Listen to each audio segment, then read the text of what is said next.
ఒక మనిషి తన పేరు వదిలేశాడు, తన కుటుంబాన్ని వదిలేశాడు, తన దేశం కోసం తన జీవితాన్ని సైతం అర్పించాడు.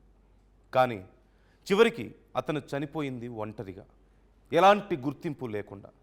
అతడే భారత సింహం, బ్లాక్ టైగర్. ఇది సాధారణ కథ కాదు. దేశం కోసం జీవించి దేశం చేతే మర్చిపోయిన ఒక జేమ్స్ బాండ్ స్టోరీ.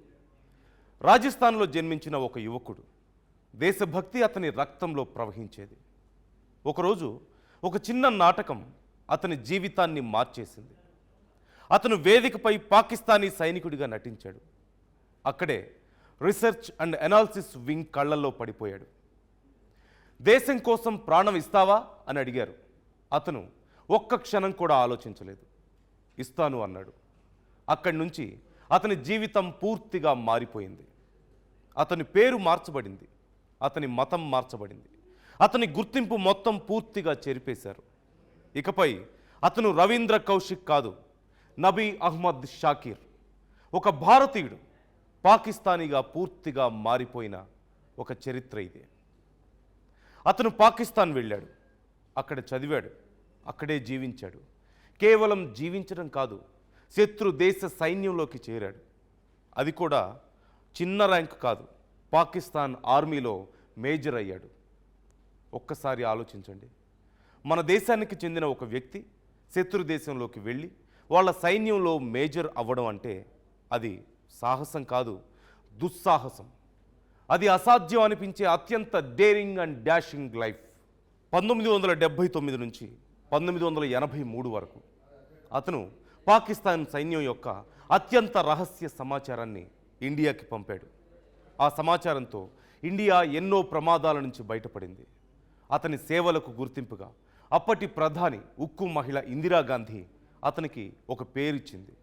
అదే బ్లాక్ టైగర్. కానీ ప్రతి కథలో ఒక మలుపు ఉంటుంది. అతని జీవితంలో అది బ్రూటల్ టర్నింగ్ పాయింట్ అయింది.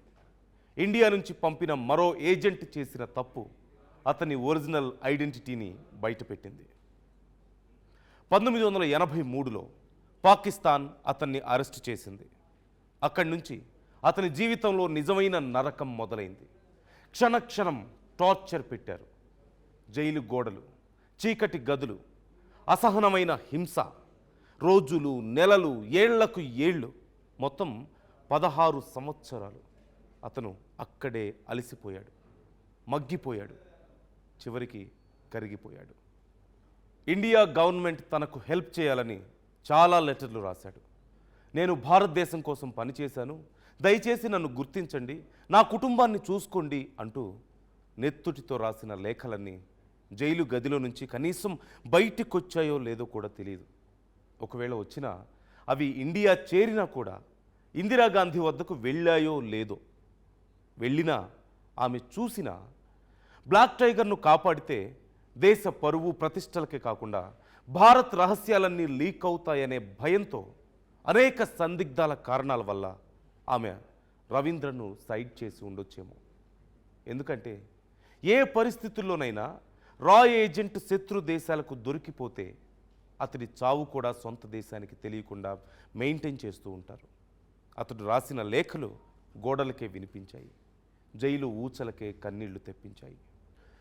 ఇండియన్ సీక్రెట్ ఏజెంట్, దేశం కోసం తన ప్రాణం అర్పించిన ఒక వీరుడు. తన చివరి రోజుల్లో ఒక చిన్న ఆశ మాత్రమే పెట్టుకున్నాడు, నా దేశం నన్ను గుర్తిస్తుందా అని. కానీ ఆ ఆశ నెరవేరలేదు. 2001లో పాకిస్తాన్ జైల్లోనే అతను చివరి శ్వాస విడిచాడు. పరమవీర చక్ర లేదా ఇతర పథకాలు లేవు, గౌరవ వందనాలు లేవు, జాతీయ గీతం కూడా వినిపించలేదు. ఒక దేశభక్తుడు ఒంటరిగా మౌనంగా మురికి పట్టిన కంపు కొడుతున్న పంది కొక్కులు బొద్దింకల నడుమ తనువు చాలించాడు. అతని కుటుంబం ఏళ్ల తరబడి ఎదురు చూసింది. తల్లి కన్నీళ్లు ఆగలేదు, నా కొడుకు ఎక్కడా అని.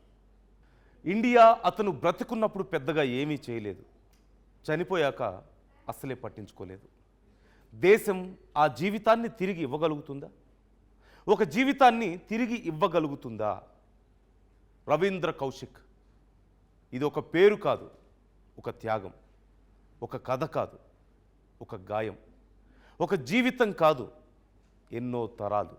వాళ్ళు బోర్డర్లో పోరాడరు, వాళ్ళు వార్తల్లో కనిపించరు, కానీ వాళ్ళు దేశం కోసమే జీవిస్తారు, మరణిస్తారు. హీరోలు ఎప్పుడూ చీకట్లోనే ఉంటారు, వాళ్ళు చీకట్లోనే చరిత్ర రాస్తారు. అతడే భారత సింహం. ఇందిరాగాంధీ పెట్టిన పేరు బ్లాక్ టైగర్.